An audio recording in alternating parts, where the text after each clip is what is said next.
जय जगन्नाथ। जय जगन्नाथ। केंद्रीय मंत्रिमंडल के मेरे सहयोगी श्रीमान धर्मेंद्र प्रधान जी, अश्विनी वैष्णव जी, उड़िया समाज संस्था के अध्यक्ष श्री सिद्धार्थ प्रधान जी, उड़िया समाज के अन्य अधिकारी, ओडिशा के सभी कलाकार, अन्य महानुभाव, देवी और सज्जनों, ओडिशार सबू भाइयों भावनी मानकू मोर नमस्कार एवं जोहार। ओडिया संस्कृति के महाकुंभ ओडिशा पर्व 2024 को आसी म गर्भित आपण मानकू भेटी मु बहुत आनंदित। मैं आप सबको और ओडिशा के सभी लोगों को ओडिशा पर्व की बहुत बहुत बधाई देता हूं। इस साल स्वभाव कवि गंगाधर मेहर की पुण्यतिथि का शताब्दी वर्ष भी है। मैं इस अवसर पर उनका पुण्य स्मरण करता हूं, उन्हें श्रद्धांजलि देता हूं। मैं भक्त दासिया बावरी जी, भक्त सालवेग जी, उड़िया भागवत की रचना करने वाले श्री जगन्नाथ दास जी को भी आदरपूर्वक नमन करता हूं। ओडिशा निजर सांस्कृतिक विविधता द्वारा भारत को जीवंत रखी बारे बहुत बड़ा भूमिका प्रतिपादन करी छी। साथियों, ओडिशा हमेशा से संतों और विद्वानों की धरती रही है। सरल महाभारत, उड़िया भागवत हमारे धर्म ग्रंथों को जिस तरह यहां के विद्वानों ने लोक भाषा में घर घर पहुंचाया, जिस तरह ऋषियों के विचारों से जन जन को जोड़ा, उसने भारत की सांस्कृतिक समृद्धि में बहुत बड़ी भूमिका निभाई है। उड़िया भाषा में महाप्रभु जगन्नाथ जी से जुड़ा कितना बड़ा साहित्य है। मुझे भी उनकी एक गाथा हमेशा याद रहती है। महाप्रभु अपने श्री मंदिर से बाहर आए थे और उन्होंने स्वयं युद्ध का नेतृत्व किया था। तब युद्ध भूमि की ओर जाते समय महाप्रभु श्री जगन्नाथ ने अपनी भक्त माणिकया गौड़िणी के हाथों से दही खाई थी। ये गाथा हमें बहुत कुछ सिखाती है। ये हमें सिखाती है कि हम नेक नियत से काम करें तो उस काम का नेतृत्व खुद ईश्वर करते हैं। हमेशा, हर समय, हर हालत में ये सोचने की जरूरत नहीं है कि हम अकेले हैं। हम हमेशा +1 होते हैं। प्रभु हमारे साथ होते हैं। ईश्वर हमेशा हमारे साथ होते हैं। साथियों, ओडिशा के संत कवि भीम भोई ने कहा था, मो जीवन पछे नर के, पड़ी थाउ जगत उद्धार हेऊ। भाव ये कि मुझे चाहे जितने ही दुख क्यों न उठाने पड़े, लेकिन जगत का उद्धार हो, यही उड़ीसा की संस्कृति भी है। ओडिशा सबू जुगरे समग्र राष्ट्र एवं पूरा मानव समाज रा सेवा करी छी। यहां पूरी धाम ने एक भारत श्रेष्ठ भारत की भावना को मजबूत बनाया। ओडिशा के वीर संतानों ने आजादी की लड़ाई में भी बढ़ चढ़कर देश को दिशा दिखाई थी। पाइका क्रांति के शहीदों का ऋण हम कभी नहीं चुका सकते। ये मेरी सरकार का सौभाग्य है कि उसे पाइका क्रांति पर स्मारक डाक टिकट और सिक्का जारी करने का अवसर मिला था। साथियों, उत्कल केसरी हरे कृष्ण मेहताब जी के योगदान को भी इस समय पूरा देश याद कर रहा है। हम व्यापक स्तर पर उनकी 125वीं जयंती मना रहे हैं। अतीत से लेकर आज तक उड़ीसा ने देश को कितना सक्षम नेतृत्व दिया है, ये भी हमारे सामने है। आज उड़ीसा की बेटी आदिवासी समुदाय की द्रौपदी मुर्मू जी भारत की राष्ट्रपति है। ये हम सभी के लिए बहुत ही गर्व की बात है। उनकी प्रेरणा से आज भारत में आदिवासी कल्याण की हजारों करोड़ रुपयों की योजनाएं शुरू हुई हैं।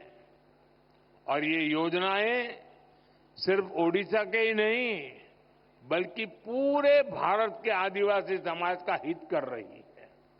साथियों, ओडिशा माता सुभद्रा के रूप में नारी शक्ति और उसके सामर्थ्य की धरती है। ओडिशा तभी आगे बढ़ेगा जब ओडिशा की महिलाएं आगे बढ़ेगी। इसलिए कुछ ही दिन पहले मैंने ओडिशा की अपनी माताओं बहनों के लिए सुभद्रा योजना का शुभारंभ किया था। इसका बहुत बड़ा लाभ ओडिशा की महिलाओं को मिलेगा। उत्कलर यही महान सुपुत्र मानंकर विषयरे देश जाणु एवं सेमानंक जीवन रू प्रेरणा नेऊ एथी निमंते ए परी आयोजनर बहुत अधिक गुरुत्व रही छी। साथियों, इसी उत्कल ने भारत के समुद्री सामर्थ्य को नया विस्तार दिया था। कल ही उड़ीसा में बाली यात्रा का समापन हुआ है। इस बार भी 15 नवंबर को कार्तिक पूर्णिमा के दिन से कटक में महानदी के तट पर इसका भव्य आयोजन हो रहा था। बाली यात्रा प्रतीक है कि भारत का उड़ीसा का सामुद्रिक सामर्थ्य क्या था। सैकड़ों वर्ष पहले जब आज जैसी टेक्नोलॉजी नहीं थी, तब भी यहां के नाविकों ने समुद्र को पार करने का साहस दिखाया। हमारे यहां के व्यापारी जहाजों से इंडोनेशिया के बाली, सुमात्रा, जावा जैसे स्थानों की यात्राएं करते थे। इन यात्राओं के माध्यम से व्यापार भी हुआ और संस्कृति की भी एक जगह से दूसरी जगह पहुंची। आज ही विकसित भारत संकल्प सिद्धि निमित्त ओडिशार सामुद्रिक शक्तिर महत्वपूर्ण भूमिका अच्छी।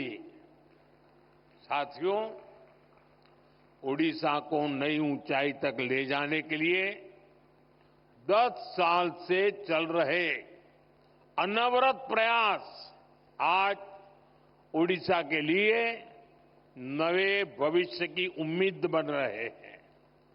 2024 में ओडिशा वासियों के अभूतपूर्व आशीर्वाद ने इस उम्मीद को नया हौसला दिया है। हमने बड़े सपने देखे हैं, बड़े लक्ष्य तय किए हैं। 2036 में ओडिशा राज्य स्थापना का शताब्दी वर्ष मनाएगा। हमारा प्रयास है कि ओडिशा की गिनती देश के सशक्त, समृद्ध और तेजी से आगे बढ़ने वाले राज्यों में हो।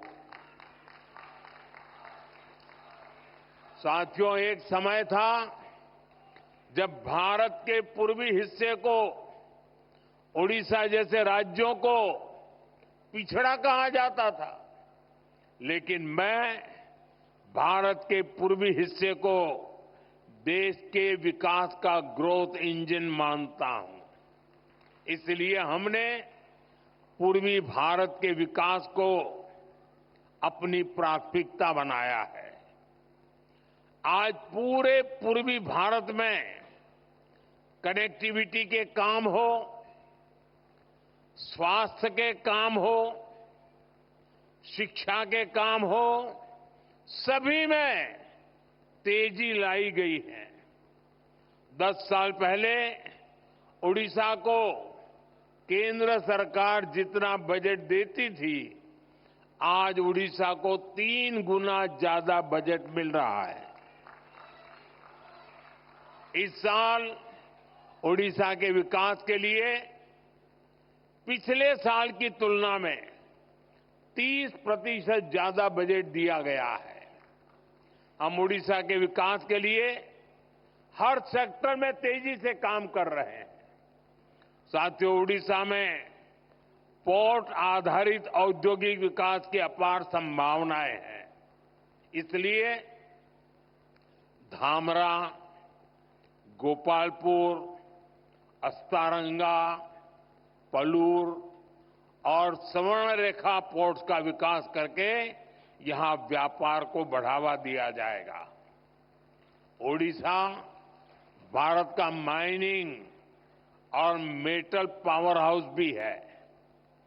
इससे स्टील, एल्यूमीनियम और एनर्जी सेक्टर में ओडिशा की स्थिति काफी मजबूत हो जाती है। इन सेक्टरों पर फोकस करके ओडिशा में समृद्धि के नए दरवाजे खोले जा सकते हैं।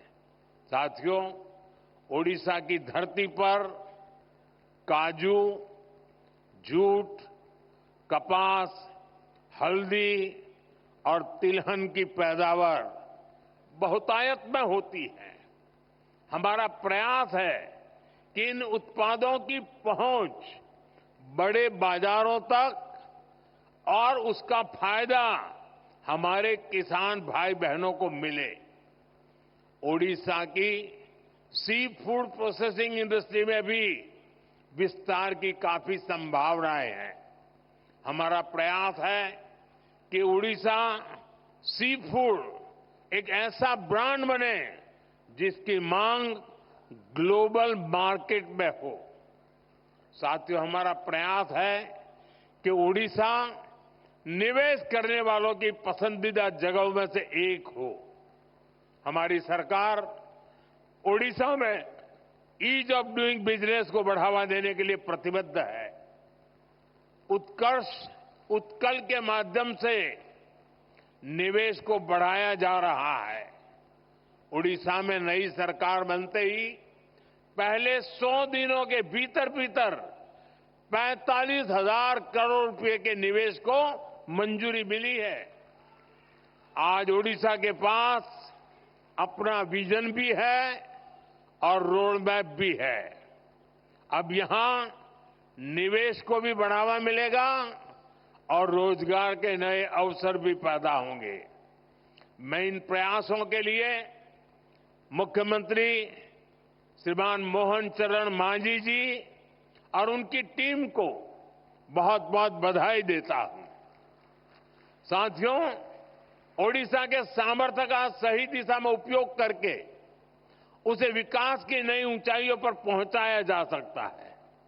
मैं मानता हूं ओडिशा को उसकी स्ट्रेटेजिक लोकेशन का बहुत बड़ा फायदा मिल सकता है। यहां से घरेलू और अंतर्राष्ट्रीय बाजार तक पहुंचना आसान है। पूर्व और दक्षिण पूर्व एशिया के लिए ओडिशा व्यापार का एक महत्वपूर्ण हब है।